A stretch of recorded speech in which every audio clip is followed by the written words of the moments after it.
అందరికీ నమస్కారం అండి. Welcome to Omkar Nageshwar stock market investment tips YouTube channel sir.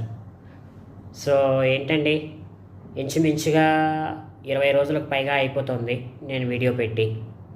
So నాకున్న కొన్ని వ్యక్తిగత కారణాల వల్ల నేను ఈ వీడియో అనేది ఇంతకాలం అప్లోడ్ చేయలేదు. సో ఇకపోతే కొత్తగా చూస్తున్నటువంటి వాళ్ళు ఎవరైనా ఉన్నట్లయితే దయచేసి నా ఛానల్ని లైక్, షేర్, కామెంట్, సబ్స్క్రైబ్ చేయండి. అలాగే షేర్ చేయండి. ఎందుకంటే మళ్ళీ ఎందుకు చెప్తున్నానంటే నాకు ఈ సగం ఇంట్రెస్ట్ పోయిందండి ఈ వీడియో పెట్టడానికి. ఎందుకంటే వీడియో అనేది పెడుతుంటే వ్యూస్ పెద్దగా రీచ్ అవ్వట్లా. నాకు ఏమైపోతుందా అంటే ఎందుకో నెర్వస్నెస్ అయిపోతుంది. సో ఇకపోతే మనము సబ్జెక్ట్లోకి వచ్చేద్దాం. ఏంటంటే